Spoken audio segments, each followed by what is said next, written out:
તો કેમ છો ભાઈ લોકો સ્વાગત છે તમારું મારા મિની બ્લોગમાં આવી જશે 23 અને મેં જતો છે અત્યારે ડેરી પર. અને ડેરી પર જવા પહેલાં તમને મારા રૂમલાનું વ્યૂઝ બતાવું. અને આ જોવાની કેટલું મસ્ત લાગે છે. સવારના ધુમ્મસ હતું અને ઠંડી બી બહુ લાગતી હતી. પછી મેં પહોંચી ગયો હતો ડેરી પર અને ગયો એટલે મારે તો ટ્રેક્ટર જ પછાડી લેવાનું. પછી ટ્રેક્ટરને પછાડી લઈને અમે આવી ગયેલા હતા પેટ્રોલ પંપ પર, કેમ કે ટ્રેક્ટરમાં ડીઝલ નહીં હતું.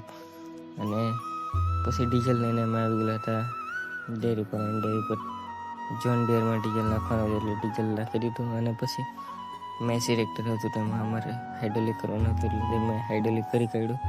અને પછી અમે નીકળી ગયેલા હતા જોન ડીયરને બધા અમારા માણસ લઈને નીકળી ગયેલા હતા ઘૂંટવણી જવા.